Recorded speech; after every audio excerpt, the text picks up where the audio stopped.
I, what? Why? No, I didn't ignore you because you walked into the briefing like halfway through with that enormous scarf you have, not being very discreet. I, yeah, I'm thinking I may have to call your mother. I know she would, yeah, exactly. All right.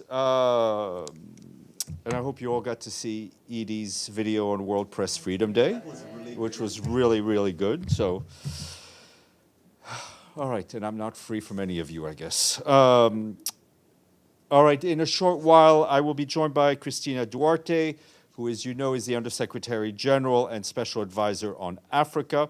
She will be joined by Ambassador Fatima Kyari Mohammed, the permanent observer of the African Union to the United Nations. They will brief you on the 2024 dialogue series, Africa Dialogue Series, which takes place here from the 6th to the 30th of May. I will start with an update on Gaza. The Office for the Coordination of Humanitarian Affairs continues to warn about the potentially devastating consequences of a ground operation in Rafah. Today's evacuation orders for East Rafah will only worsen the civilians' suffering. They are being instructed to relocate to Al-Masawi, which is already overcrowded and lacking safety and essential humanitarian services. A mass evacuation on this scale is impossible to carry out safely. Our humanitarian affairs colleagues say that the area of Rafah under evacuation orders covers more than 30 square kilometers. There are 9 sites sheltering displaced people in the area. It is also home to 3 clinics and 6 warehouses. And as of today, more than 3/4 of the Gaza Strip is under evacuation orders. Any escalation of hostilities resulting from a full-scale incursion into Rafah will push residents and displaced people currently living there past their breaking point. The UN Children's Fund, for its part, says that children account for half of the more than 1 million people currently sheltering in Rafah. In a statement today, the agency called for children not to be forcibly relocated, saying that there is nowhere safe for them to go. UNICEF said that potential evacuation corridors are likely mined or littered with unexploded ordnance, and shelter and services in areas for relocation are limited, as we've been saying. In any war, there is an obligation to protect civilians. One fundamental way to do this is to allow civilians to leave for safer areas, but they must have enough time to leave as well as a safe route and a safe place to go. Importantly, displaced civilians' basic needs must be met, and they must be allowed to return as soon as circumstances allow. I can tell you that clearly the United Nations is not taking part in any involuntary evacuations or in setting up of any displacement zones in southern Gaza. As we have said repeatedly, any operation in Rafah would push an already fragile aid operation to the breaking point. Until now, all fuel entering Gaza comes through the Rafah crossing. Any disruption to this fuel supply will halt our humanitarian work, and I can already tell you that nothing came through Rafah today. And regarding the closure, regarding the closure of the Al Jazeera office in Israel, as we've been asked, we've made it clear that we stand firmly against any decision to roll back freedom of the press. A free press provides an invaluable service to ensure that the public is informed and that the public is engaged. Turning to Yemen, in a joint statement today, more than 190 organizations, including UN agencies, appealed for sustained support for more than the 18 million people in need in Yemen, warning that this year's humanitarian appeal for the country is only 16% funded, with only $400 million either received out of the needed 2.7 billion United States dollars that we need. Despite access and funding constraints, we and our partners are continuing to reach millions of people in need each month. The group noted that the sixth senior officials meeting on Yemen is taking place in Brussels tomorrow, and this should be a critical opportunity to galvanize more support to address the worsening crisis in that country. Turning to East Africa, where there is another humanitarian disaster unfolding following the massive floods, the Office of the Coordination of Humanitarian Affairs is informing us that nearly 750,000 people are now affected, with 234,000 people having been displaced. In Somalia, more than 160,000 people have been affected, with more 37,000 displaced or relocated. 7 children have been killed since the 19th of April, with the states of Hirshabelle, Jubaland, and Southwest being the worst impacted. Humanitarian agencies and authorities have reached more than 70,000 people with food, cash, water, sanitation, shelter, and health assistance in that country. Some 50 boats have been deployed to deliver supplies and evacuate people who were marooned by flood waters. Our partners estimate that the rain and floods could impact 770,000 people in Somalia. The rains are also likely to worsen the ongoing cholera epidemic in Somalia. In Kenya, at least 229 people have lost their lives, and more than 285,000 people have been affected across the country. That's what local authorities are telling us. We and our partners are supporting the government-led response and have reached more than 126,000 people with water and sanitation assistance, 31,000 people with food and cash assistance, and more than 5,000 people with health services, as well as nearly 26,000 people with emergency shelter support. In Burundi, torrential rains and rising water levels in Lake Tanganyika have already affected 180,000 people since January. The agricultural sector, we are told, is heavily impacted. A flood response plan seeking $25 million is being finalized to support 300,000 people in Burundi. Our partners are providing health care support, drinking water, tarpaulins, and psychosocial support. And in Tanzania, the government and our partners have deployed search and rescue teams and distributed emergency aid, including food, mattresses, mosquito nets, and tents to assist people living in the flood-impacted areas. Finally, in Rwanda, heavy rains and floods killed and injured dozens of people, damaged by roads, bridges, and hundreds of homes. The governments and humanitarian partners are supporting evacuation efforts in the response. We will share that note with you because there are a lot of numbers. And in Haiti, the Office of the Coordination of Humanitarian Affairs tells us that armed violence continues in Port-au-Prince, with more people fleeing in the area. The latest attack in Delmas, in the metropolitan area of the capital, Port-au-Prince, that took place on Friday, forced thousands of people to flee violence. Dr. Natalia Kanem, the head of the UN Population Fund, said that women and children, who are the majority of those displaced, are particularly at risk.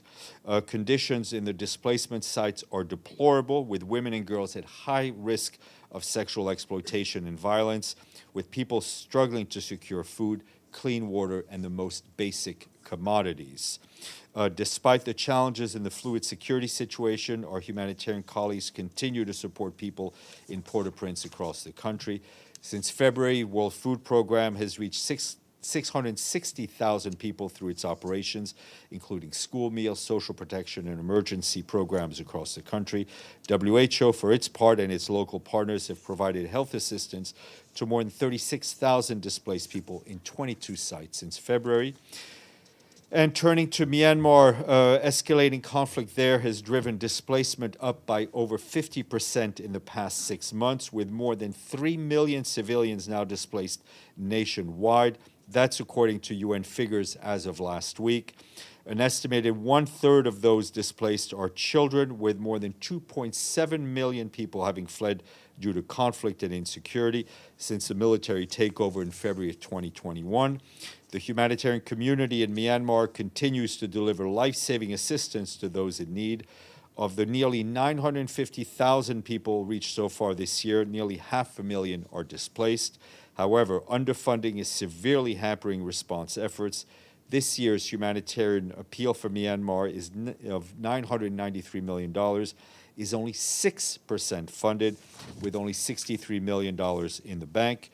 And the cyclone season is fast approaching. Additional resources will be needed on how to protect the most vulnerable people. And turning to Ukraine, we are told by our humanitarian colleagues on the ground that yesterday in the city of Kharkiv suffered yet another strike, as many families were celebrating Orthodox Easter. According to local authorities, residential areas were hit, killing and injuring civilians and damaging homes.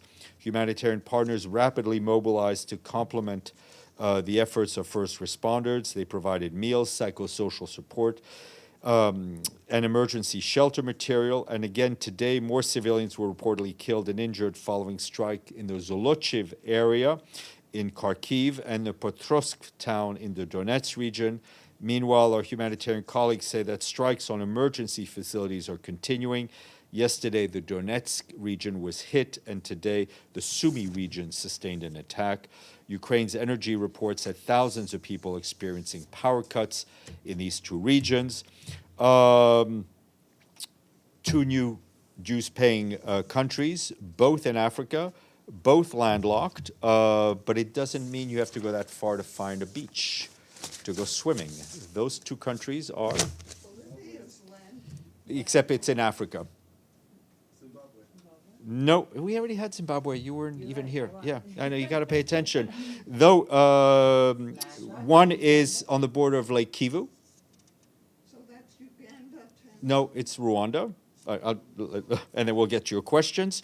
And the other one, you could swim in the Okavango Delta if you're not afraid of crocodiles. Sorry. It is Botswana. So we thank our friends in Kigali and Gaborone. Okay, you win. Go ahead, Anade. I have a few questions, Steph, Yeah. as you can imagine. So my first question is about Rafah. You have, along with many members of the UN body, been warning against what you call a ground offensive in Rafah. But today you said that any operation in Rafah would bring an already fragile aid system to a breaking point.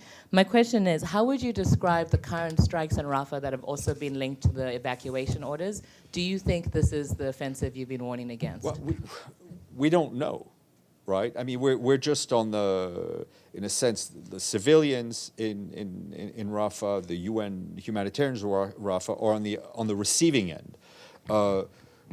Is this a large scale? I mean, what we're seeing, it's hard for me to describe because we don't know what could be coming. Is it a large scale ground assault? It doesn't look like it, but there is fighting, and there are bombings going on. You once again today warned against any operations in Rafah, but do you have any, or does the UN have any diplomatic tools left at its disposal? You've been warning for some months now, and those warnings don't seem to be effective. I mean, the Secretary General has his voice. He continues to use it. I mean, I think he's very deeply regrets the fact that Israel and Hamas were not able to reach an agreement on a deal for a humanitarian ceasefire, for the release of all hostages, for greater humanitarian access. He very much hopes that all the parties involved in these negotiations will redouble their efforts to that end. And, you know, of course, he and his and especially his envoys on the ground remain in contact and are ready to help. But let's be clear, the Secretary General is not a lone voice in the world warning about an imminent large-scale military operation in Gaza. So we hope that all the other voices that are being heard are also listened to. Okay, I've got two more questions. There was talk, I think we've all been talking about a possibility of a Rafah offensive, and there was mention from the podium that the UN had contingency plans in the event that there was a large-scale offensive. What options or diplomatic tools or tools in general do you have to protect the over 1.4 million in Rafah? What does that contingency plan look like? Well, I mean, the contingency plan is how we would continue to run aid operations. We are staying and delivering in Rafah, right? We're not evacuating. There've been, I think, some misinformation floating around. Our staff are there. We continue with about, I think, a little under 70 international staff who remain in the area. But we are not able to physically protect civilians in Gaza from military operations, right? And I think what we're very concerned about is these movements towards the beach, towards the camps that are there, which are not run by the UN. These are camps without the proper sanitary facilities, the proper protection facilities. These people living under tents in difficult weather. We have our colleagues at UNRWA and others are in the area trying to help with medical and food. But these are just, horrific situation for people who have been often forced to flee multiple times and are seeking safety in a place where there is no safety. My last question, on the Al Jazeera ban in the Israeli territory, what mechanisms or tools does the UN have to support press freedoms in this case, particularly as the ban currently only lasts 45 days? What can the UN do to ensure that it doesn't get extended? We will continue to advocate for the reversal of the ban, and I think Secretary General has spoken out through this podium, and the High Commissioner for Human Rights, and we will continue to do so. Edie. A quick follow-up on Gaza. Has the Secretary General been engaging in any high-level conversations with any American officials with influence on Israel or Israeli officials? I didn't have a chance to get an update this morning on his contacts, but I know our colleagues on the ground are in touch with all the relevant parties. Right, and on another topic, Russia has announced plans for drills demonstrating the use of battlefield nuclear weapons. Does the Secretary General have any comment on this first announcement of this demonstration? I mean, we've seen these press reports. I mean, issues regarding nuclear weapons. We've seen talked about more and more recently by various parties. Current nuclear risks are at an alarmingly high level currently. All actions that could lead to miscalculation, escalation with catastrophic consequences must be avoided. Madame. So actually, just right now, Al Jazeera is quoting a senior Hamas leader, and this is actually being also reported by other outlets, that Hamas has agreed to a ceasefire. I don't know if you have any comment on this. I haven't seen that report yet.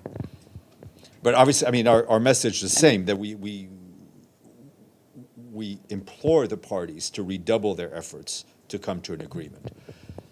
Deji. Just couple of clarifications and updates.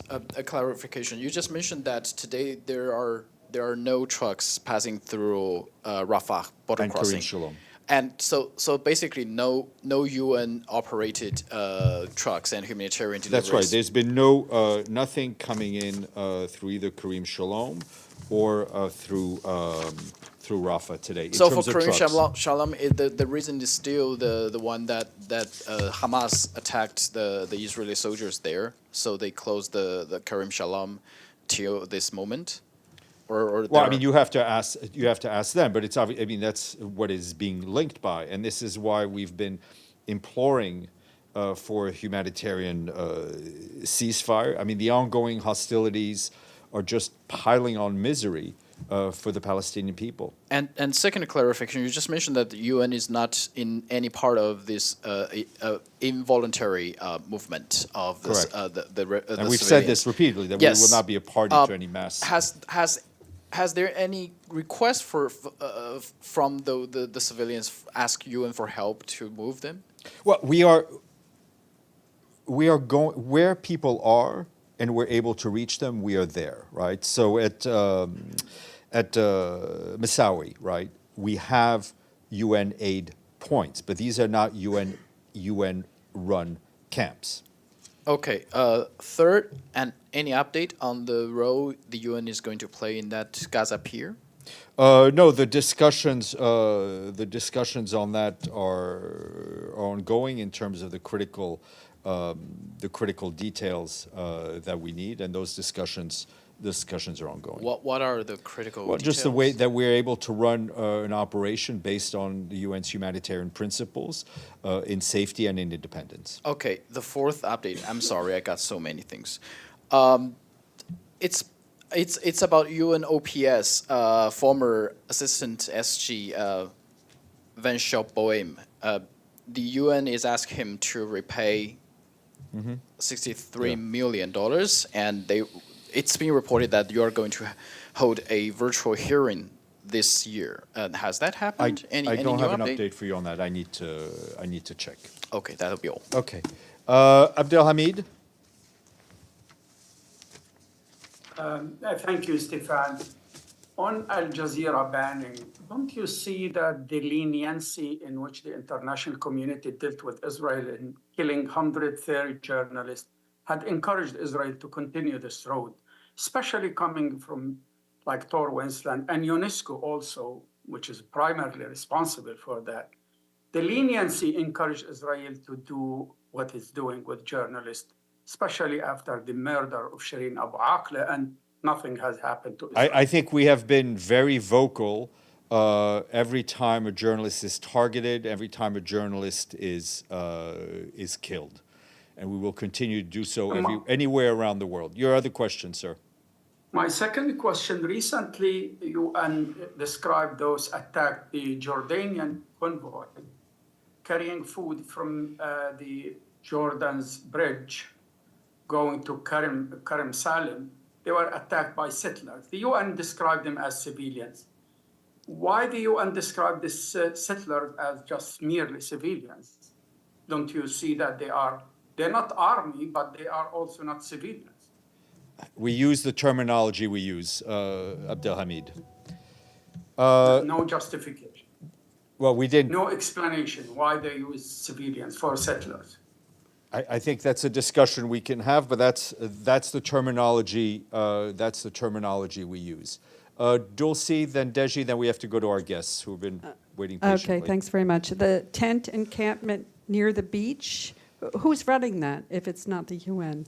It's some of it may just be have been created organically, but they're not. I can't speak to what we're not running, so I don't. But is it Israel or I mean it's a I don't. What I can huge tell setup. you is that we are not running the encampment. Okay, and then you mentioned UN officials in the region have been in touch with Israel regarding the Rafah invasion. Did I hear you I correctly? mean, we continue to stay in touch, especially through our special coordinator, Tor Wensland. What about Sigrid Kaag? And What role is Sigrid Kaag as well, especially on the humanitarian reconstruction issues. So she and Tor Wensland work in parallel on this matter? They both have separate mandates, but obviously they work very well coordinated. Can I ask you about Guterres' trip to Nairobi? Is he going to meet with President Ruto? When we announce the trip officially, I will let you know. Deji, and then we'll go to our guest. Yeah, this Friday there will be another ESS. It seems there would be a vote. Today, the Israeli ambassador said if the vote has been approved, he expects the U.S. to completely stop funding the UN and its institution, according to U.S. domestic law. Does the Secretary General worried if a, let's say, admission of Palestine in UN has been passed in the GA would result in the funding issue of the UN? There is a process through which new members are admitted, right? That process is firmly in the hands of member states. Member states will take the decisions they take based on their policies. It's not for us to comment. And that means the stop funding? It's not for us to comment at this point. Benno, and then I really need to get to our Yes, guest. just a little note. I know you don't comment on something you didn't see, but the Hamas approval obviously is big news, and I hope you can just give us No, an update. I if hope so you- too. Yeah, as I hope soon so as too. possible. Okay, thank you. Thank you. Don't go away.